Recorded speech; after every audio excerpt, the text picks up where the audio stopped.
Laura Dahlmeier, the Olympian who chose the mountains over glory.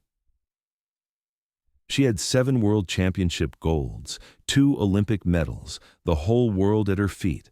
Then she walked away from it all and climbed toward the one summit that doesn't hand out second chances. This is the story of Laura Dahlmeier and the mountain that became her final resting place.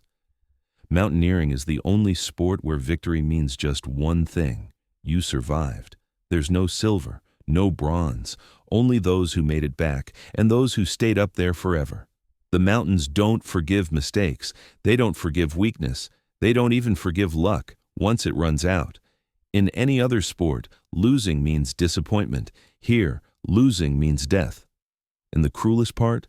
The mountains never give their dead back. Bodies remain where they fell, on slopes, in crevasses, buried under snow. The mountains are a graveyard without graves, without crosses. Women die in the mountains just like men do. Their names are spoken with a special kind of sorrow. Hannelore Schmatz, Everest, 1979. Her body stayed at 27,000 feet for years. Shreya Shah Chlorfine, Everest, 2012. Natalia Nogovitsina, Victory Peak, 2025. Lost in a storm, never found. Laura Dahlmeier knew those stories. Every single one. She knew perfectly well that in the mountains, the odds of not coming back can be higher than the odds of returning alive. And still, she went. Because for people like her, the mountains aren't just a sport. They're the place where you find out who you really are. Laura Dahlmeier was a champion, Olympic, world, absolute. Born on August 22, 1993, in Garmisch-Partenkirchen, a Bavarian town in the Alps where the mountains aren't scenery, they're part of life. At 7, Laura was already training in biathlon, not for fun, seriously, with discipline, structure, and a clear goal. At 19, she made her World Cup debut, the top league of biathlon, where only a handful make it. By 23, she was the undisputed world champion, 7 times over. She did what no one else had done before: 5 gold medals at a single world championship. It wasn't just success, it was domination. Then came the 2018 Olympics in Pyeongchang. 2 gold medals back-to-back, sprint and pursuit, something no woman in biathlon had ever achieved before. Plus, a bronze in the 15-kilometer individual. 3 medals in 1 Olympics. Germany celebrated. The whole country was talking about her. She was only 24. Everything she'd dreamed of had come true. For most athletes, that's where the legend begins. For Laura, it was the end. A year later, in May 2019, she announced her retirement. No drama, no big speech, just said she no longer felt that pure, 100% passion you need to stay at the top. The biathlon world was stunned, but Laura smiled and walked away. For good. Because she'd realized something simple. Winning against others isn't the same as winning against yourself. She had beaten the world, but the mountains were still waiting for their turn. After leaving professional sports, Laura enrolled at the Technical University of Munich, majoring in sports science. She lived in a student dorm, a normal life, no cameras, no interviews. She even wrote a children's book called The Climate Gang about nature and ecology. It looked like she had found a new path, quiet, calm, safe. But the mountains never let go. Even during her athletic career, Laura had started climbing, not for medals, but for herself. In 2016, her first 6,000-meter peak in Nepal, the glacier beneath her feet was alive, cracks hidden under snow, but Laura held steady. 2017, Peru. Toklaraju, over 19,000 feet. She understood for the first time. The mountains are a language you have to learn. That same year, Liscum in the Alps, a mountain known as the killer of the inexperienced, a narrow ridge with sheer drops on both sides, but Laura stayed composed.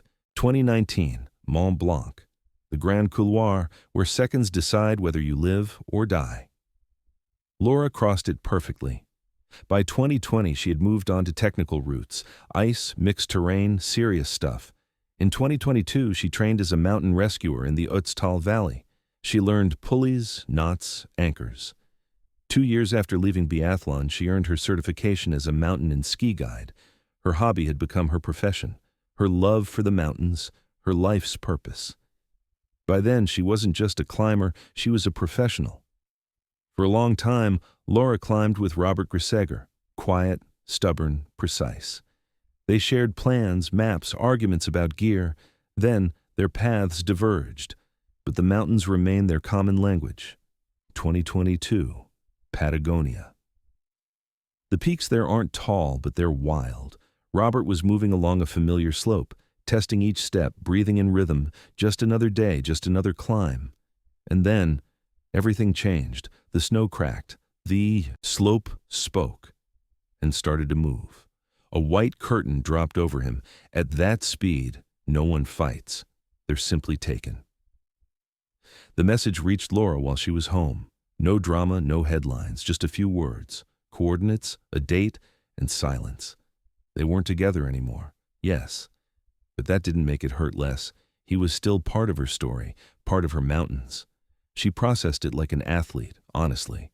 No emotional posts, no interviews, only quiet talks with close friends. Patagonia left a mark on her. Not a scar, but a memory.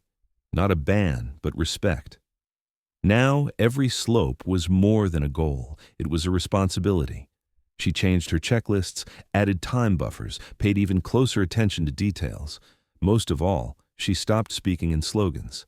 No more, "The mountains are waiting for us." Instead, she said, "The mountains aren't in a hurry." And she didn't hurry either.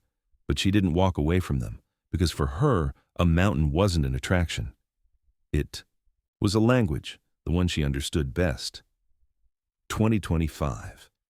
Laura flew to Pakistan. This wasn't a tourist trip, it was a serious expedition in the Karakoram, one of the harshest mountain ranges on Earth.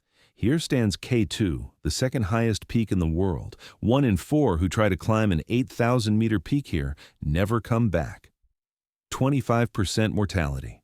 But Laura wasn't chasing glory. She was chasing what she called the spirit of adventure.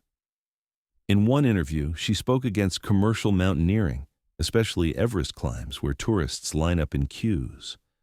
Laura said it clearly. In mountaineering, what matters is a certain spirit of adventure, a certain solitude, the freedom to choose your own route, and athletic spontaneity. She didn't want to stand in line, she wanted to find her own way. On June 28th, she posted photos, training in preparation for the next big expedition goal. On July 8th, Laura successfully summited Gaintarango Tower, 2,600 feet of vertical tower. Of rock, walls dropping for a kilometer below. Every move required focus, strength, skill. Laura climbed clean, no slips, no panic, pure control. She was ready for what came next, her next goal. Laila Peak, just under 20,000 feet. It's one of the most beautiful and most dangerous peaks in the Karakoram. Sharp as a needle, steep as a wall. There are no crowds lining up for Laila Peak, no fixed ropes, no guided groups, no tourist camps. There's only the mountain. And this mountain will be the last place anyone sees Laura Dahlmeier alive. Laila rises in the heart of the Karakoram, not far from K2.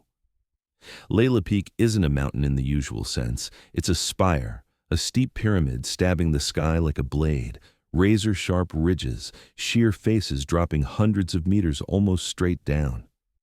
Look at the photos. These are slopes where you can't stand without protection, places where one wrong move means falling into the void.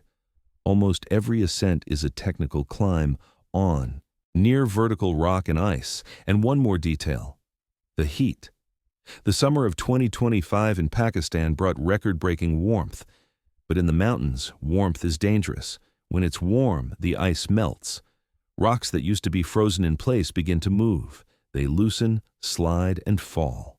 Rockfall becomes constant, unpredictable, deadly. On Laila Peak, falling stones gain terrifying speed. You might not even hear them coming.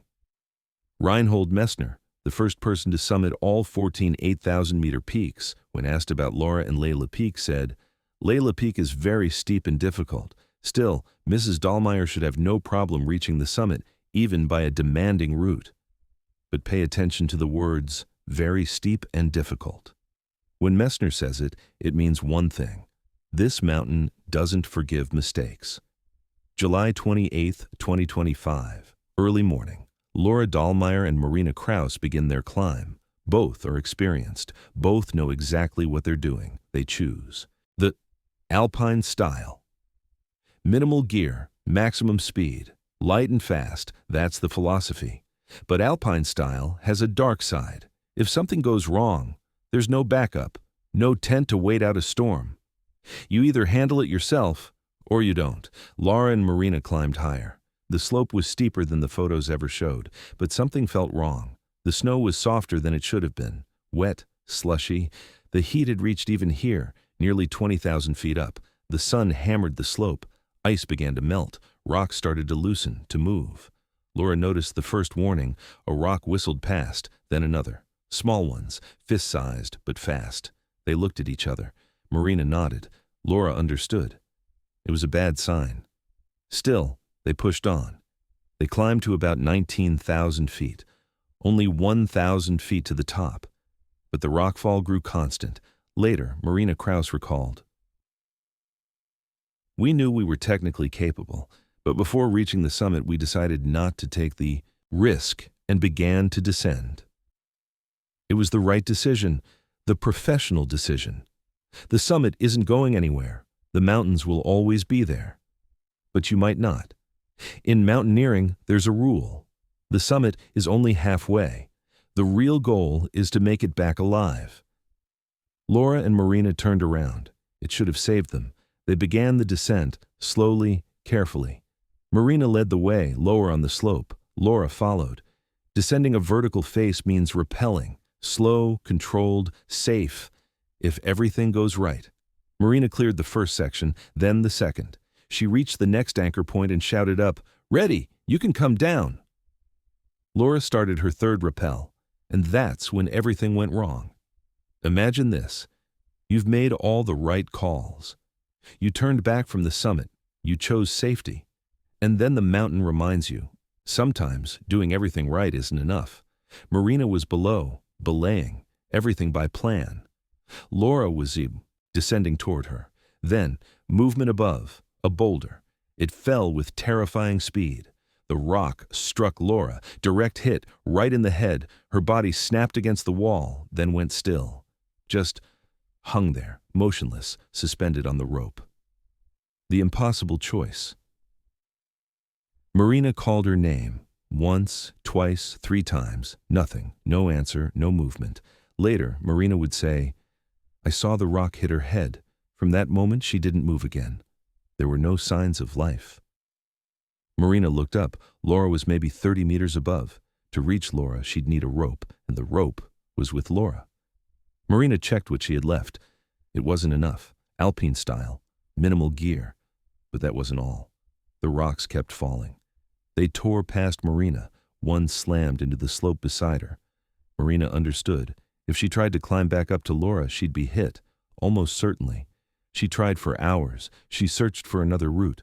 She shouted Laura's name again and again. But Laura didn't answer. And the rocks kept coming. Marina made a decision, the hardest of her life. The only chance was to bring help, rescuers, a helicopter. But to call for help, she had to get down. Every minute mattered. Marina started down. Alone. She left Laura hanging on the face of Laila Peak at about 18,700 feet. No movement, maybe unconscious, maybe already gone. Marina made it down and sent the distress call immediately. But first, one fact would come to light later. Laura had written a will before the expedition. It said, "In the event of a tragedy, no one should risk their life trying to rescue me. If the conditions were too dangerous, leave her where she fell." It wasn't an impulse, a conscious decision. Laura didn't want anyone dying to bring back her body. Laura Dahlmeier left this world the way she lived, with discipline, with responsibility, and with respect for other people's lives. In the Alps, a rescue helicopter arrives within an hour. People survive the worst accidents simply because help arrives in time. But this wasn't Germany. It wasn't Austria. It wasn't Switzerland. It was Pakistan. The first request went out. Urgent helicopter rescue. The reply came quickly, but it wasn't the one she hoped for. The helicopter couldn't take off. Weather, low visibility, rain, strong wind. Up. We wait for a window. As soon as it clears, we fly. But when would it clear? No one knew, and Laura still hung on the face of Laila Peak. Every minute mattered. But the helicopter didn't come. So they made another decision. If they couldn't reach her from the air, they would go on foot. 4 elite climbers, 3 Americans and 1 German, likely Thomas Huber, a mountaineering legend. Alongside them, 2 local porters. They set out toward Laura, but the ascent took time. The slope was steep, technically demanding. They climbed meter by meter, hour by hour, and then darkness. The rescuers stopped, set up a camp, waited for morning. The first night. The first night, Laura spent it on the wall, alone. If she was still alive, she had no way to stay warm. The temperature plunged well below zero. No tent, no sleeping bag, just a thin alpine jacket. A human body can't endure that for long. The second day. Dawn. The rescuers moved again, but the weather didn't improve. It got worse. They tried. They truly tried. But the slope wouldn't let them through. The rockfall was relentless, the risk too high.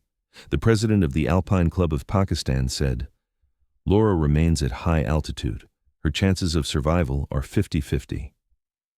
50-50. It sounded hopeful. But everyone understood the truth. After a night on an exposed face, the odds were almost zero. Rescue called off. The next day, July 29th, a helicopter finally flew over. The pilot saw her. Laura was still there, hanging on the rope, motionless. No signs of life, they reported. And that's when the rescue operation was called off. By the evening of July 29th, just 24 hours after the incident, the mission was officially over. The reasons: dangerous conditions, continuous rockfall, worsening weather. The key line: based on the reported severity of the injuries, it was assumed that Dahlmeier died instantly. Assumed, not confirmed. Thomas Huber later said, "Such a rescue would have been too dangerous, and we all knew Laura would never have wanted that. She was a mountain girl, and now she rests on a beautiful mountain." Beautiful words, respectful words. But there's another truth. In the Alps, she would have lived. In Germany, in Switzerland, in Austria, a helicopter would have reached her in hours. Laila Peak isn't that kind of place. It's where the mountains always win. July 30th, Germany woke up to the news. Laura Dahlmeier, dead. TV anchors spoke softly. Sports channels played archive footage. Pyeongchang, gold, the anthem, her. Smile. Federation pages turned black. She was an example. She always followed her own path. In Garmisch-Partenkirchen, candles appeared outside the Biathlon Center. Someone brought a ski pole. A carabiner. Someone just stood there in silence. Laura's family asked that her wishes be respected. No recovery mission. The mountains were her home. Now she would remain there. Laura once wrote that in the mountains, a person becomes real. No cameras, no medals, no expectations. If life ends there, she said, then it's fair. German newspapers ran her photos on the front page. Rest in peace. Stronger than the wind. Days later, the park where she trained as a child would be renamed in her honor. A week later, there was a private memorial service. No press, no live stream, just friends, family, neighbors, exactly the way she would have wanted it. Thomas Huber brought a stone from Laila Peak and placed it beside her plaque. Now she's part of the mountains, forever. In the mountains, there are no men or women, no titles, no medals, no applause, only cold wind and a human being, alone against the height. Women, too, not for records, for honesty. They climb to where breath ends, carrying the same weight, the same fear, the same responsibility. Hannelore Schmatz, 1979, Everest. She reached the summit with her husband. On the way down, their strength was gone. Hannelore decided to sit just for a minute. At that altitude, just a minute is like cutting the engine mid-flight. For years, climbers passed where she sat, a silent warning. Natalia Nogovitsina, Natalia Nogovitsina, 2025. Victory Peak, Kyrgyzstan. Descending after a storm, she was injured. A search began. Drones, rescue groups. Italian climber Luca Sinigaglia turned around to help. He never returned. Natalia was never found. Shreya Shah Chlorfine. Shreya Shah Chlorfine, 2012, Everest. It was a traffic jam season. At the summit, she smiled for the camera. On the descent, she fell out of rhythm. Her energy drained. Later, rescuers found her body, too late. Her story became a case study. The summit isn't the finish line. These stories share the same truth. The mountain doesn't just test your skill, it tests your choices. None of them climbed for fame. They climbed to touch the edge of what a human being can endure. And now, Laura Dahlmeier joins them. Not just a champion, not just a strong athlete, a person who lived honestly and followed the path her heart chose. She knew how these climbs could end, and still, she went. Not for victory, but to understand who she really was. For her, the mountain wasn't an enemy, it was a mirror. The mountain doesn't care who you are. It only asks one question. Do you have the strength to stay yourself when there's nothing left but ice and emptiness? If this story moved you, leave a like. And tell us in the comments whose story in the mountains touched you the most, so we can keep the memory of those who never came back.